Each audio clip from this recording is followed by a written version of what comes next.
नमस्कार, खबर तो समझिए देख रहे हैं आप और मैं आपके साथ रंजना रावत। और बुलेटिन में सबसे पहले बात उस वेरिएंट की जिसने एक बार फिर दुनिया की नींद उड़ा दी है। ओमिक्रॉन अपना दायरा बढ़ा रहा है। देश भर में अब तक 21 मामले सामने आ चुके हैं।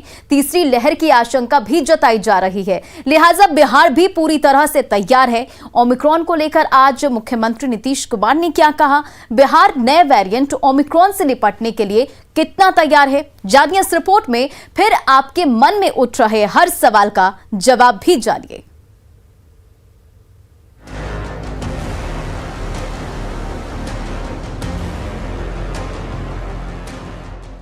पटना के कोने कोने का सैनिटाइजेशन,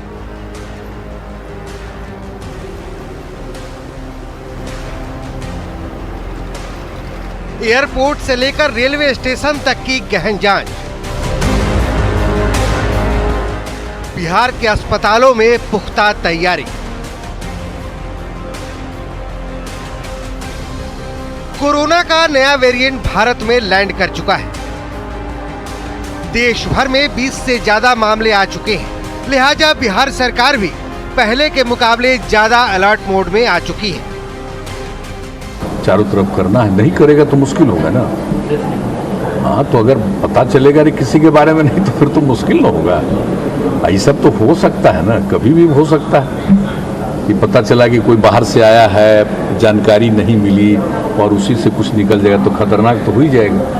इसलिए इसी पर तो ज़्यादा सजग रहना ही पड़ेगा। हाँ, तो इसी पर तो रखा गया है कि नहीं, एक एक चीज़ पर नज़र रखें। कल होकर के जरा सा भी कोई इधर उधर कर देगा, पूरी जानकारी नहीं मिली तो उसके चलते कुछ भी हो सकता है। और अब जब दुनिया के डिफरेंट मुल्कों में कुछ कुछ मिल रहा है और अपने देश में भी कुछ जगहों पर मिल गया, तो अब इसके लिए तो हम लोगों को पूरे तौर पर सजग रहना और सजग है। पहली और दूसरी लहर के बाद अब तीसरी लहर की आशंका जताई जा रही है। ऐसे में ओमिक्रॉन को रोकना बेहद जरूरी है। तमाम तैयारियों के साथ साथ विदेश से आने वाले लोगों पर खास नजर रखने के निर्देश दिए गए हैं। राज्य में बाहर से आने वालों की टेस्टिंग और ट्रेसिंग पर खास ध्यान रखने के लिए कहा गया है। विदेश से आने वाले लोग हैं, खास करके वैसे देशों से जहां ओमिक्रॉन वेरिएंट मिल गया है, वैसे देशों से आने वाले लोगों की बहुत ही सघनता के साथ जांच की जाए, सतर्कता रखी जाए। और बिहार के अंदर जो तीनों हवाई अड्डा है, उन तीनों हवाई अड्डों पे किस प्रकार से अधिक ऐसे लोगों को चिन्हित करके उनको जांचा जाए। ओमिक्रॉन के बढ़ते दायरे के बीच ऐसी तस्वीरें भी चिंता बढ़ा रही हैं। बाजार में, चौक चौराहों पर, गली मोहल्लों में लोगों के चेहरे पर मास्क का नहीं होना ओमिक्रॉन के खतरे को बढ़ाता है। जाहिर है हमारी थोड़ी सी लापरवाही भारी पड़ सकती है। न्यूज़ 18 के लिए पटना से शैलेंद्र कुमार और आनंद अमृतराज की रिपोर्ट। जाहिर है ओमिक्रॉन ने दुनिया को डरा दिया है। आपके मन में भी कई सवाल होंगे, जैसे वैक्सीन ओमिक्रॉन पर कितनी असरदार है, ओमिक्रॉन पहले वाले वेरिएंट के मुकाबले कितना खतरनाक है और इससे बचने के लिए हमें क्या क्या करना चाहिए। चलिए समझाते हैं इसे।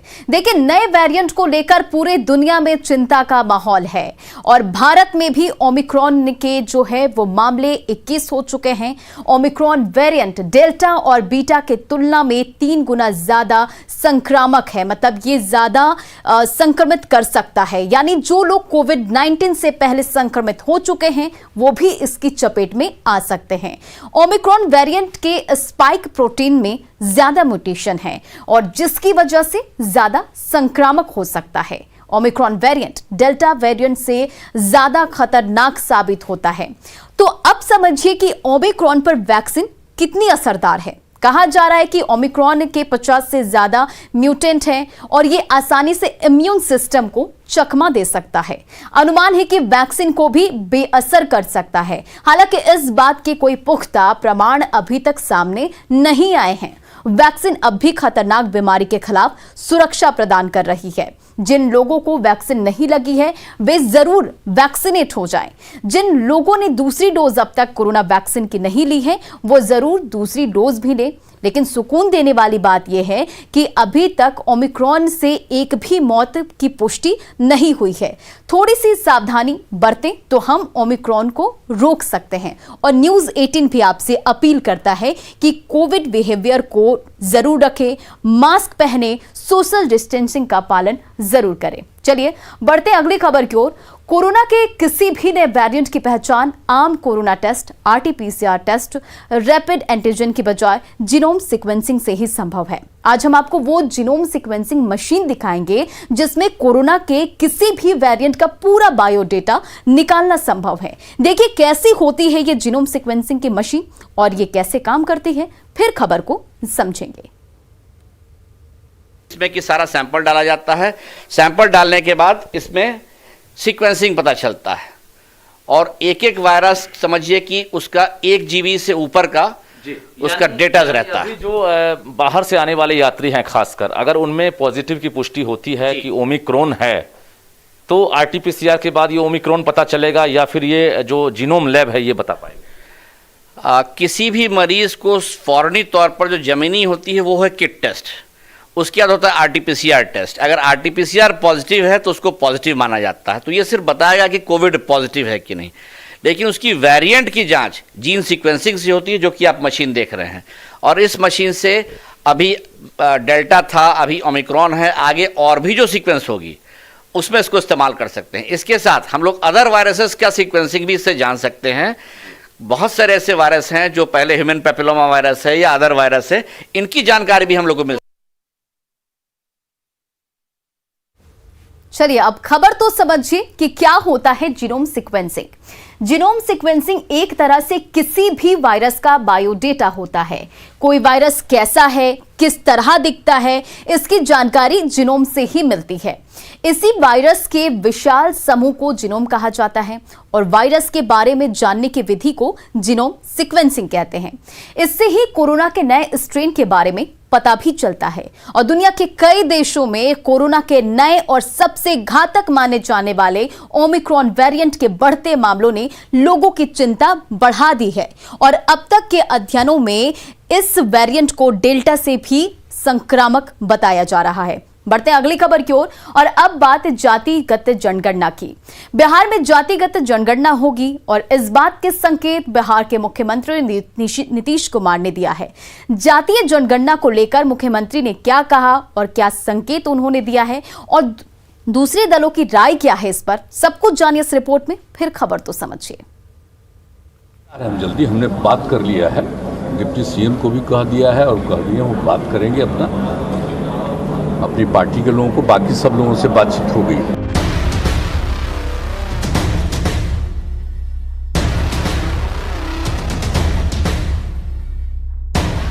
ये तय हो चुका है कि अब बिहार में जातिगत जनगणना होगी। इसके साफ साफ संकेत बिहार के मुख्यमंत्री नीतीश कुमार ने दे दिए। हालांकि जनगणना का स्वरूप कैसा होगा, किस ढंग से इसको कराया जाएगा, इस पर निर्णय सर्वदलीय बैठक के बाद लिया जाएगा, जो बैठक कभी भी हो सकती है। हम लोग जो करेंगे, एक ही बात आपको बता देते हैं, वो ऐसा करेंगे कि कोई मिस नहीं करेंगे, बहुत ही ठीक ढंग से करवाएंगे।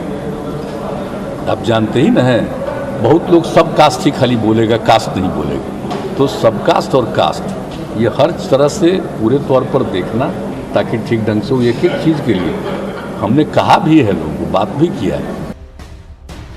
जातिगत जनगणना शायद बिहार में इकलौता ऐसा मुद्दा है जिस पर सत्ता पक्ष और विपक्ष दोनों की राय एक है।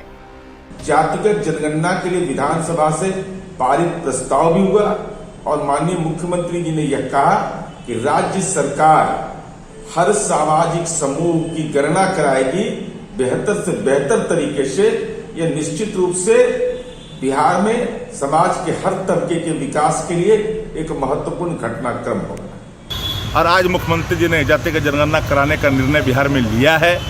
अब देखना है कि कब इसका पत्र जारी होता है और कब होता है, इसका मुझे इंतजार है। लेकिन मैं मानता हूं कि जातिगत जनगणना पर राष्ट्रीय जनता दल की जो पहल है वो बिहार के हित में है।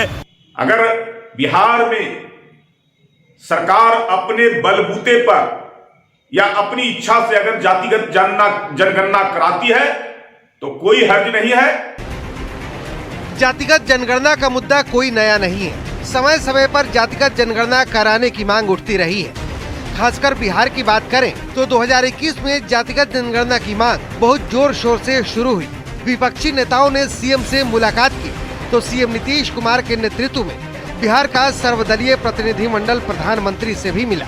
केंद्र सरकार के जातिगत जनगणना कराने से इनकार करने के बाद ये सुगबुगाहट शुरू हो गई थी कि बिहार सरकार अपने खर्चे पर जातिगत जनगणना कराए। न्यूज 18 के लिए पटना से आनंद अमृतराज और शैलेंद्र कुमार की रिपोर्ट। ऐसा कम ही होता है कि किसी एक मुद्दे पर पक्ष और विपक्ष की राय एक हो, लेकिन जातिगत जनगणना के मुद्दे पर दोनों की राय एक है। खबर तो समझिए कि जातिगत जनगणना को लेकर बिहार में अब तक क्या कुछ हुआ है। 4 दिन पहले यानी कि 2 दिसंबर को मुख्यमंत्री नीतीश कुमार से तेजस्वी यादव ने मुलाकात की थी। उससे पहले 30 जुलाई 2021 को सीएम से तेजस्वी यादव ने मुलाकात की थी। फिर 2 अगस्त 2021 को नीतीश कुमार ने प्रधानमंत्री नरेंद्र मोदी को एक पत्र लिखा था और 23 अगस्त 2021 को बिहार का प्रतिनिधिमंडल प्रधानमंत्री नरेंद्र मोदी से मिला था। प्रतिनिधिमंडल में बिहार के 10 दलों के नेता शामिल थे और 10 दलों के 11 नेताओं ने प्रधानमंत्री नरेंद्र मोदी से मुलाकात की थी और बिहार विधानमंडल से 2 बार जातिगत जनगणना को लेकर प्रस्ताव पारित हो चुका है। 18 फरवरी 2019 पहली बार प्रस्ताव पारित हुआ था, जबकि दूसरी बार 27 फरवरी 2020 को सर्वसम्मति से प्रस्ताव पारित किया जा चुका था।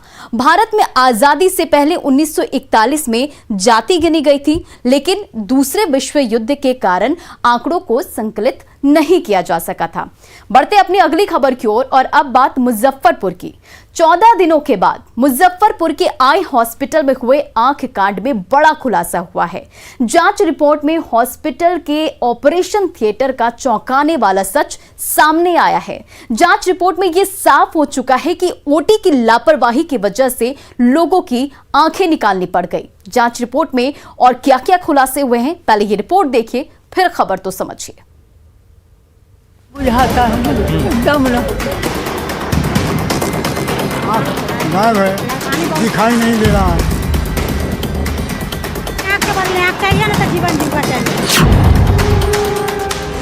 ये तस्वीरें 4 दिसंबर की हैं, जब 65 लोगों की जिंदगी में अंधेरा करने वाला मुजफ्फरपुर के आई हॉस्पिटल के ओटी, कार्यालय और दवा दुकान को 12 दिनों बाद सील कर दिया गया था। ताला मारकर लाल कपड़ा बांधकर ठप्पा लगा दिया गया था। ओटी से सैंपल लेकर जांच के लिए भेज भी दिया गया था, लेकिन 2 दिनों बाद जो रिपोर्ट सामने आई है वो हैरान करने वाली है। का जो है स्वाब लेके भेजे थे अलग अलग जगहों से, और उसमें जो है 2 तरह का बैक्टीरिया पाया गया है। एक सुडोमोनास है, दूसरा स्टेफाइलोकोकस है। ये दोनों बैक्टीरिया जो है काफ़ी विरुलेंट होता है और 1 से 2 दिन में काफ़ी डैमेज कर देता है। तो अभी तक तो यही रिपोर्ट आया है उसका, और अभी पता चला कि SKMCH में जिनकी आंखें निकाली गई थी तो उनका भी जो जांच किया गया सैंपल का, उसमें भी यही दोनों बैक्टीरिया जो है पाया गया है। इसलिए यह स्पष्ट है कि ये जो भी हुआ है ओटी के इन्फेक्टेड होने के कारण। मतलब साफ है कि आई हॉस्पिटल के ओटी में खतरनाक बैक्टीरिया मौजूद था। ऑपरेशन थिएटर से ही लोगों की आंखों में इन्फेक्शन हुआ। ऑपरेशन थिएटर के मानकों का बिल्कुल भी ध्यान नहीं रखा गया। दरअसल 22 नवंबर को मुजफ्फरपुर के आई हॉस्पिटल में 65 लोगों की आंखों में मोतियाबिंद का ऑपरेशन हुआ था। ऑपरेशन के बाद 20 से अधिक लोगों की आंखों की रोशनी चली गई। इन्फेक्शन की वजह से 15 लोगों की आंखें निकालनी पड़ गई। जिस ऑपरेशन थिएटर में लोगों का ऑपरेशन किया गया था, उस ओटी में ही खतरनाक बैक्टीरिया मौजूद था। जाहिर है लोगों की जिंदगी के साथ बड़ी लापरवाही बरती गई है। हैरान करने वाली बात यह भी है कि 22 नवंबर को एक दिन में 65 लोगों की आंखों का ऑपरेशन करने वाला डॉक्टर एनडी साहू अभी तक फरार है। न्यूज 18 के लिए मुजफ्फरपुर से प्रियांक सौरभ की रिपोर्ट। और अब चलिए इस खबर को समझिए। जांच रिपोर्ट से साफ है कि पूरे मामले में घोर लापरवाही बरती गई है और लापरवाही की वजह से लोगों की आंखें निकालनी पड़ी है, लोगों को अपनी आंखें गंवानी पड़ी है। जांच रिपोर्ट में यह खुलासा हुआ कि आई हॉस्पिटल का ऑपरेशन थिएटर संक्रमित था। ऑपरेशन थिएटर की जांच में 2 तरह के जीवाणु मिले हैं और जो बैक्टीरिया पाया गया है ये बेहद ही खतरनाक बैक्टीरिया है। बैक्टीरिया जिस टेबल पर पाए गए हैं उसी टेबल पर मरीजों की आंख का ऑपरेशन किया गया था, जिससे ये जीवाणु मरीजों की आंखों तक पहुंच गया और इसके चलते कई लोगों को अपनी आंख गंवानी पड़ी। मामला कितना गंभीर है आप इस बात से अंदाजा लगा सकते हैं कि पिछले 24 तारीख को एनएचआरसी ने नोटिस जारी किया है। 4 हफ्ते में मुख्य सचिव से इस पूरे मामले पर जवाब मांगा गया है और पीएमओ तक पूरा मामला पहुंच चुका है। ऑपरेशन में लापरवाही की जांच आईएमए भी कर रहा है, लेकिन हैरानी की बात है कि ऑपरेशन करने वाला डॉक्टर अभी तक फरार है। 14 दिन बाद भी डॉक्टर एनडी साहू की कोई जानकारी नहीं मिली है। बढ़ते हैं अगली खबर की ओर और अब बात मधुबनी की। मधुबनी से सटे नेपाल के जनकपुर धाम में इन दिनों 7 दिवसीय विवाह पंचमी महोत्सव का आयोजन किया गया है। श्री राम जानकी विवाहोत्सव को देखने के लिए भारी संख्या में श्रद्धालु जनकपुर पहुंच रहे हैं। 7 दिवसीय विवाह पंचमी महोत्सव के चौथे दिन सोमवार को राम जानकी मंदिर परिसर में भगवान राम के तिलकोत्सव कार्यक्रम का नजारा काफी भव्य दिखा। आप ये 2 तस्वीरें देखिए इससे जुड़ा। भगवान के तिलकोत्सव में शामिल होने के लिए भारी संख्या में महिला श्रद्धालु से मंदिर परिसर में पहुंची और इस दौरान बैंड बाजी के धुन पर लोग नाचते गाते नजर आए। इससे पहले रविवार को विवाह महोत्सव के तीसरे दिन जानकी मंदिर परिसर में जयपुर से आए रामलीला के कलाकारों ने धनुष यज्ञ कार्यक्रम की शानदार प्रस्तुति देकर लोगों का मन मोह लिया।